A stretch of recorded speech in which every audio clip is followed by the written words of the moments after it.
Witajcie ponownie na kanale. Dzisiaj przetestujemy sobie drona Beta FPV Pavo 35, czyli nieco większego brata drona Beta FPV Pavo 25V2. O samym dronie Beta FPV Pavo 25V2 mogliście zobaczyć wcześniejszy materiał, recenzję. Jeżeli nie widzieliście, zapraszam Was do obejrzenia w prawym górnym rogu, a my zajmiemy się dzisiaj większym bratem, który jest w stanie podobno udźwignąć nawet 400 gramów bezproblemowo i dalej świetnie latać. Zapraszam Was do obejrzenia niniejszego materiału. Tu jeszcze, jak widzicie, jest zupełny golasek, nie ma założonej baterii LiPo. Jest to wersja 6S i taką będę miał baterię. Jest to bateria również z firmy Beta FPV. Jest to LiPol 6S, 1100 mAh i sobie zrobimy dwa loty. Jeden będzie tylko i wyłącznie z baterią bez kamery sportowej, czyli nasz dron będzie ważył w okolicach 580 gramów, a później założymy kamerę sportową i zobaczymy, jak z dodatkowym ładunkiem 180 gramów będzie sobie ten oto 3,5 calowiec radził. Tak więc ja zakładam baterię, zapinam tutaj wszystko, zakładam aparat na statyw i zaczynamy robić testy. Mam nadzieję, że dzisiaj nie będzie padać, no bo jak widzicie, strasznie pochmurne dzisiaj jest niebo, ale na szczęście się nieco nam ociepliło, także co? Jedziemy, a w zasadzie lecimy i to już za chwilę.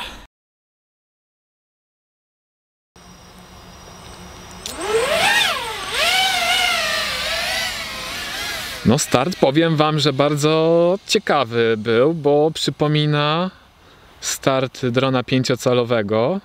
Czuć, że faktycznie quad ma sporo mocy dostępnej.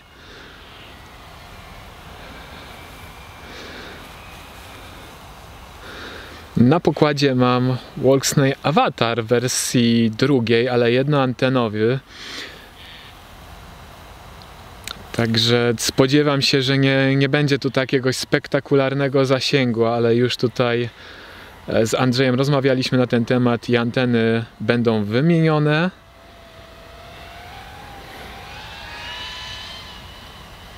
Antena będzie wymieniona na Rush Cherry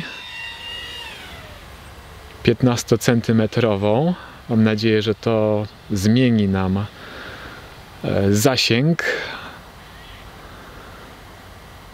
No powiem Wam, że ten quad naprawdę w prowadzeniu jest zbliżony do piątki. To nie jest tak, że leci się jak piątką, ale nie jest to uczucie takie już jak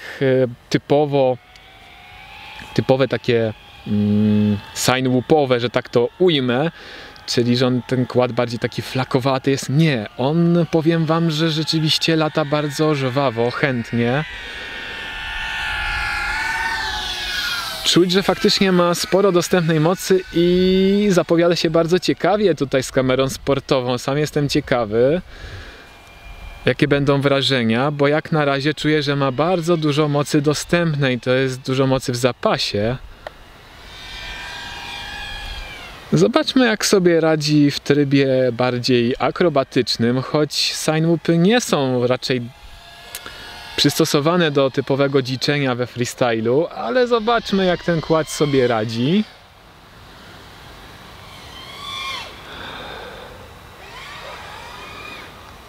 Powiem Wam, że bardzo dobrze jest wystrojony, nie odczuwam żadnego propłasza. Nie ma typowych drgań, jak to mają przeważnie drony z ductami, czyli tymi osłonami wokół śmigieł. Powiem Wam, że bardzo pozytywnie jestem zaskoczony tym quadem. Beta FPV bardzo dobrze wystroiła tego quada.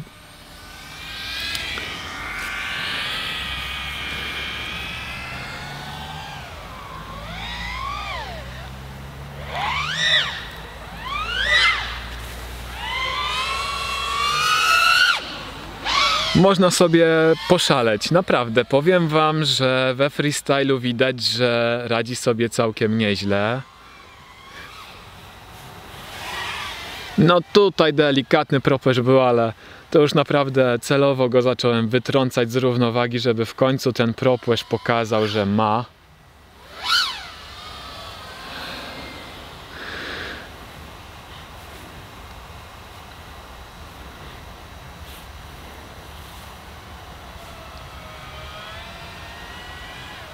Lecimy już 4,5 minuty.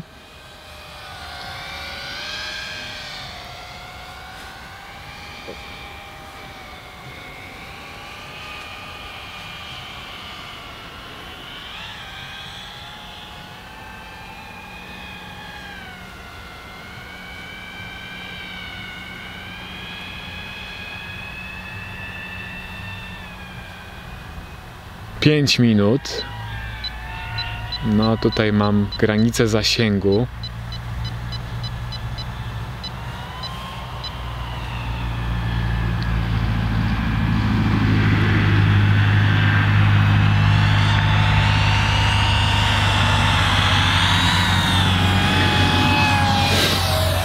I teraz zobaczcie, jak się ten kład prezentuje w powietrzu. Tak wygląda właśnie w powietrzu nasz kład.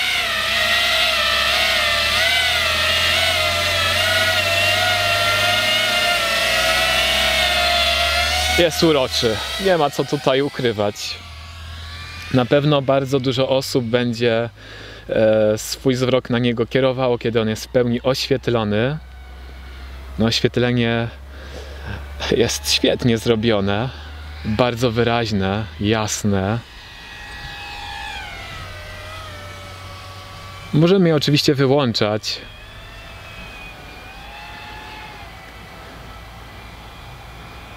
Ale dzisiaj, żeby mój obserwator, brat, miał łatwiej ocenić, gdzie ten kład jest, to właśnie jest w pełni oświetlony.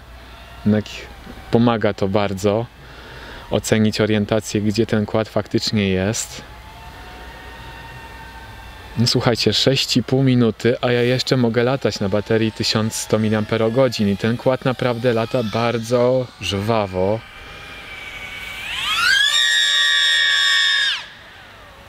Wow! Ale go wybiło w górę. Powiem wam, że naprawdę jest frajda na tych silnikach 20.06.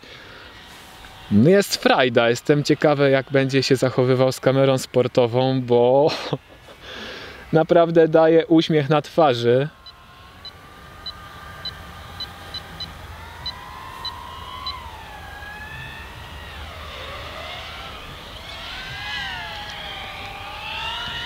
Jednak nie jest to mój dron i nie chcę Andrzejowi tutaj nic uszkodzić. Latam bardzo, jak widzicie, zachowawczo, żeby tutaj gdzieś przypadkiem nie przywalić.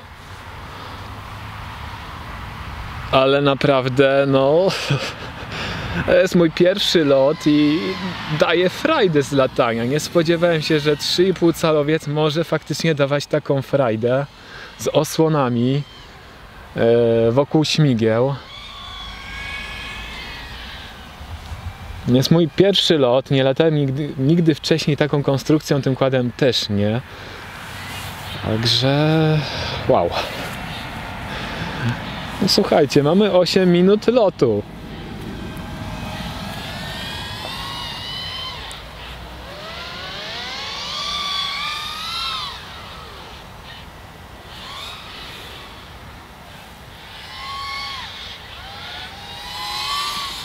Jak widzicie, zacząłem bardziej agresywnie latać, już nieco bardziej akrobatycznie. A kład cały czas sobie świetnie radzi. Mówi, dobra, słuchaj. Poradzę sobie.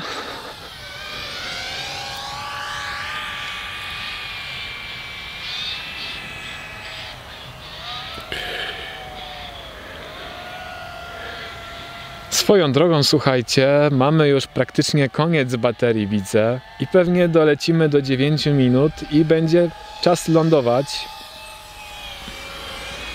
Napięcie na celi wynosi około 3,50. Tak, 3,5 V. To już jest mi w sumie pora lądowania. Nie ma co tutaj specjalnie katować baterii. Mamy dzisiaj tutaj 2 stopnie Celsjusza na dworze, więc i rezystancja wewnętrzna celi też jest nieco większa przy tej temperaturze. Więc ja ląduję i zapinam kamerę sportową. 9,5 minuty lotu.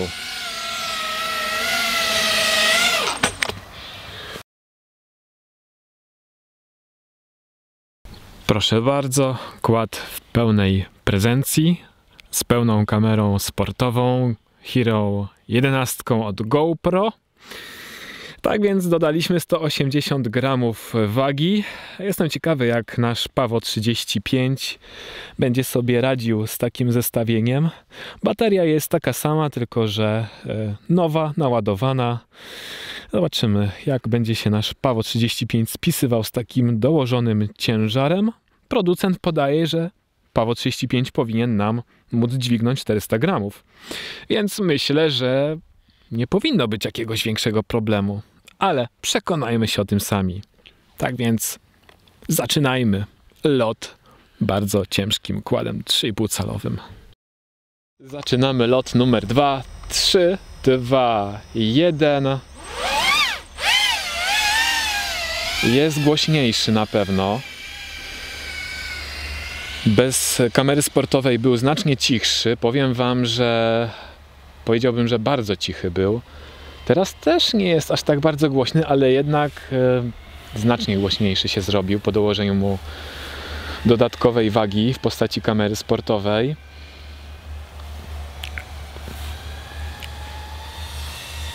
W manewrowaniu też troszeczkę się zrobił bardziej taki dostojny, bardziej płynne teraz są jego ruchy podczas manewrowania drążkami. Czyli typowy kład do filmowania.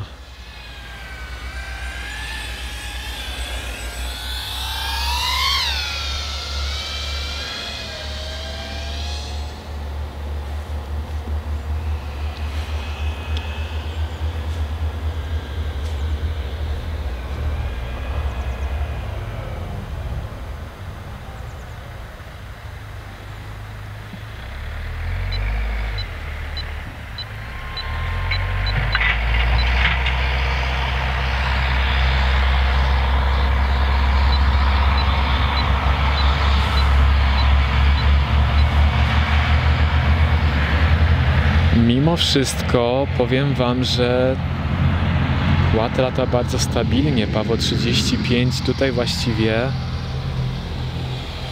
pokazuje przewagę nad mniejszymi swoimi braćmi w postaci chociażby Pawo 25. Ten kład tak naprawdę faktycznie zachowuje się bardzo dobrze z dołożoną kamerą sportową. Ja tutaj testuję ekstremalny przypadek, 180 gramów wagi. Wątpię, żeby ktokolwiek z was raczej stosował. Ale powiem wam, że zaskakuje mnie ten kład, jak on sobie dobrze radzi.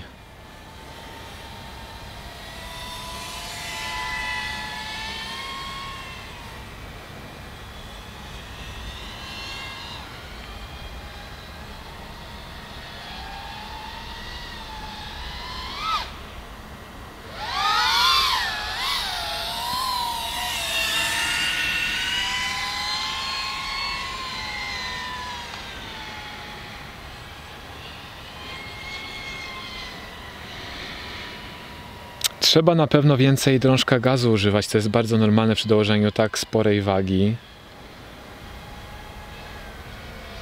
Ale no powiem wam, że bardzo, bardzo dobrze ten kład lata, jak na Sine Whoopa.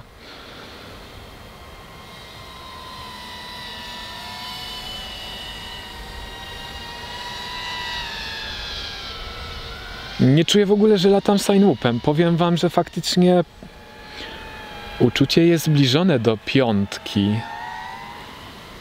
Nie przesadzałbym oczywiście z tym określeniem jak piątka, bo no nie, to no nie jest tak.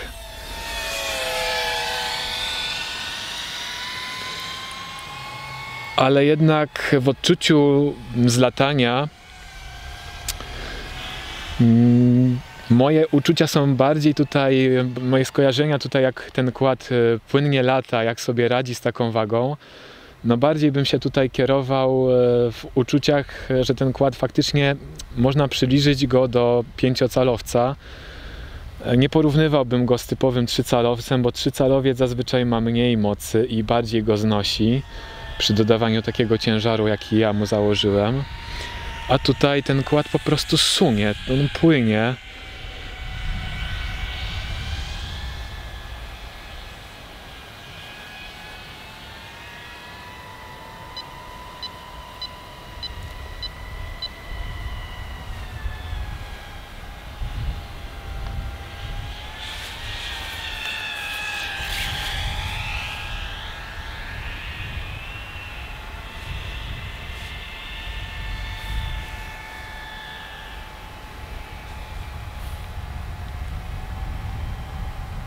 Pięć minut lotu. I słuchajcie, dalej mamy jeszcze moc w baterii, żeby lecieć dalej. O, mam tutaj już komunikaty w postaci końca zasięgu z aparatury. Swoją drogą lecimy dzisiaj na aparaturze TBS Tango 2.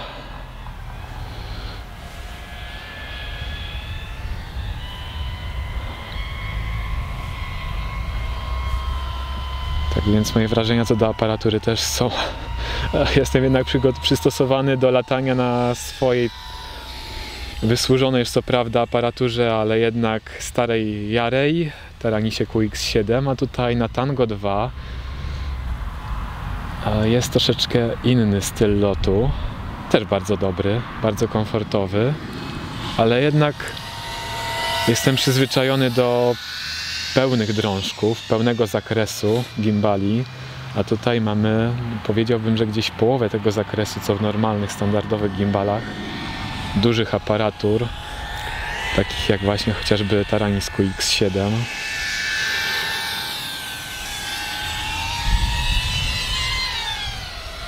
Zobaczcie, 6 minut ja mogę dalej lecieć z takim dołożonym ciężarem w postaci kamery sportowej.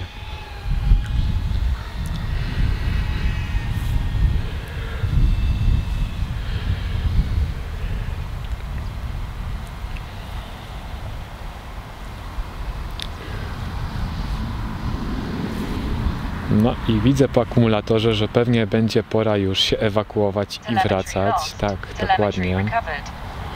Nawet aparatura to potwierdza, żeby się tam nie zaszywać za głęboko.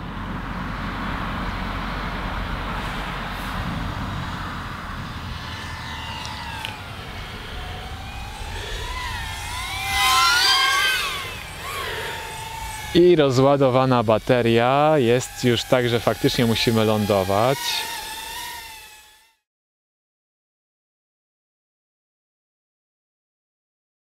Pora omówić sobie co nieco o kładzie Pavo 35.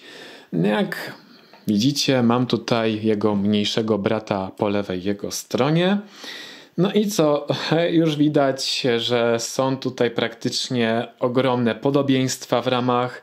Tak, bo powiedziałbym, że Pavo 35 i Pavo 25V2 to praktycznie kopiuj wklej, poza małymi tutaj niuansami w rozwiązaniach, chociażby wtyczki zasilającej. W Pavo 25V2 mamy wtyczkę z tyłu i jest to wtyczka XT30.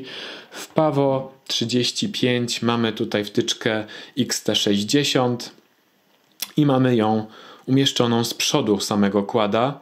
Natomiast reszta elementów, jak chociażby kształt ramy, jest identyczna. Wiadomo, że różni się tutaj wielkością, no bo jednak mamy tutaj 3,5-calowe śmigła, a i silniki też są znacznie większe, więc no tutaj z samego tego występują różnice. Natomiast kopiuj wklej jest tutaj sama klatka na kamerę FPV. Kopiuj wklej jest również montaż kamery sportowej. Tak więc jak widzicie, rozwiązań tutaj takich samych jest bardzo dużo. Chociażby nawet te metalowe boczki, które nam trzymają górę ramy z dołem. Jest praktycznie kopiuj wklej. Natomiast czy jest to rozwiązanie złe? Nie, sądzę, że wręcz przeciwnie, bo dzięki temu, jeżeli mamy dwa takie same, tak jak tutaj mamy obok PAVO 35 i PAVO 25V2, takie same mamy tutaj właśnie kłady, to możemy tutaj o wiele szybciej zrobić projekty druków 3D i możemy je praktycznie 1 do 1 sobie przenosić z jednej ramy na drugą. No a pomijając spód ramy, bo spód jednak się różni, tutaj spód mamy nieco większy niż w PAVO 25V2. Jeżeli chodzi o charakterystykę lotu tego kłada, no powiem Wam, że faktycznie jest bardzo tutaj dużo podobieństwa do kłada 5-calowego, ale to nie takiego 5-calowego bez kamery sportowej, który jest bardzo szybki, zwinny, wręcz porywa swoją szybkością, zwinnością i mocą. Nie, to nie jest to, ale jeżeli miałbym porównywać charakterystykę lotu, to porównałbym właśnie tego 3,5-calowca do takiej 5, która ma zamontowaną kamerę sportową i waży w okolicach 800 gramów. Tak mniej więcej jest takie wrażenie. I ten kład naprawdę bardzo świetnie się spisuje. Montując ciężką kamerę sportową, faktycznie czułem, że jeszcze i tak kład ma spory zapas mocy, aczkolwiek już po dołożeniu tej kamery sportowej, która tutaj z drukiem 3D ważyła 180 gramów, czuć było po kładzie, że faktycznie coś mu już dołożyliśmy i już nie reaguje on tak chętnie, wyrywnie jak bez tej kamery. Jednak każdy kład praktycznie się tak samo zachowuje w ten sposób. Co do silników, no to już Wam powiedziałem, że charakterystyka ogólnie tego zestawu jest bardzo zbliżona do kłada 5-calowego. Silniki no tutaj są również markowane przez samą firmę Beta FPV i są one oznaczone jako silniki o nazwie Lava. Są to silniki rozmiaru 2006-2400. Co oznacza, że kład jest przystosowany do latania na bateriach 6S i ja właśnie takimi bateriami tego kłada zasilałem. Jeżeli jesteście ciekawi, ile ten kład waży, to zapraszam Was już za chwilę do momentu, gdzie będę tutaj ważył wszystkie elementy. Jak widzicie, kład również przeszedł sporo modyfikacji, takie same modyfikacje, które tutaj dostał nasz PAVO 25V2, czyli dostał moduł GPS-a na przodzie zamiast uchwytu na kamerę sportową, bo kolega Andrzej mówi, że na razie z kamerami sportowymi nie będzie latał, on raczej preferuje wolniejsze loty, raczej bez kamer sportowych. Jakość tutaj materiału Full HD mówi, że na razie mu wystarcza, a póki co lepiej, żeby miał jeden i drugi kład moduł GPS, żeby w razie czego awaryjnie można było tutaj wrócić. Tak samo tutaj sprawa ma się z drukiem 3D pod gniazdo USB-C modułu Walksnail Avatar wersji V2. Jest to jednostka również jednoantenowa. Tak samo przeszedł ten kład modernizację anteny, która jest tutaj zamontowana. Mamy tutaj również zamontowaną antenę Rush Cherry LHCP, tak samo właśnie jak w PAVO 25V2. Mamy też zamontowany druk 3D, który nam chroni stopki, które są wykonane z plastiku. No jest ten plastik twardszy niż taki typowy plastik, to chyba bardziej ABS bym powiedział, ale mimo wszystko te stopki bardzo łatwo się rysują i myślę, że jednak taka tutaj osłona, na której będziemy lądować, dobrze się spisze. Co do jednostki Walksnaila, to już wiecie, jest zamontowany Walksnail V2 jednoantenowy z kamerą Walksnail HD Pro. Również dostała kamera HD Pro osłonę. Również to samo jak w przypadku PAVO 25. Ta osłona tutaj nam pomogła raz, że chronić obiektyw przed stłuczeniem czy zarysowaniem podczas nieszczęśliwego upadku, a dwa, że tutaj nam zblokowała odbłyski od włączonych świateł, tych diod LED po zmroku i możemy spokojnie sobie latać, widząc wszystko bez oślepienia od nich. Bez tej osłony niestety połowa obrazu to było prześwietlenie od diod LED. Także tyle tutaj Z ciekawostek i nowinek, jak widzicie, kontroler lotu również się tutaj świeci, został pokryty warstwą PVB-60 z jednej i z drugiej strony. A właśnie, a propos kontrolera lotu, bo o tym wam nie powiedziałem, a to również bardzo ważne, mamy tutaj taki sam kontroler lotu jak w Pavo 25V2. Jest to kontroler lotu IO, czyli wszystko w jednym. Mamy tutaj naraz kontroler lotu oparty o mikrokontroler F722. Jest tutaj na pokładzie żyroskop ICM 42688 i wbudowane regulatory Bell Heli 32 35A. Mamy tutaj jeszcze wbudowany odbiornik TBS Crossfire Nano. Jednak jak widzicie, te anteny są o połowę krótsze niż takie normalne na częstotliwość 868 MHz. Stąd też już sprawdzałem, zasięg też jest nieco mniejszy. Może nie jakoś drastycznie względem tych normalnych, typowych anten na częstotliwość 868 MHz, ale jednak zauważalnie słabszy. Spytacie na koniec, dla kogo preferowałbym tego quada, do czego on jest stworzony. Jeżeli myślimy o lotach w pomieszczeniach, ale to takich większych pomieszczeniach, bo jeżeli chodzi o loty w domu, to bardziej bym polecał Pavo 25 z racji jego mniejszych wymiarów i jednak mniejszej głośności.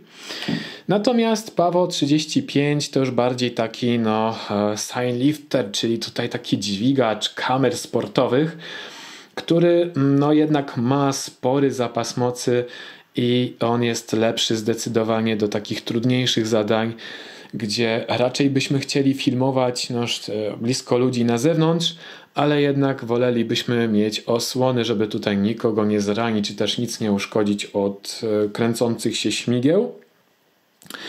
Spokojnie ten quad dźwiga 400 gramów wagi dodatkowej, więc zapasu mocy jest tutaj spory nadmiar. No i właśnie, lata jak 5. No nie, lata prawie jak 5.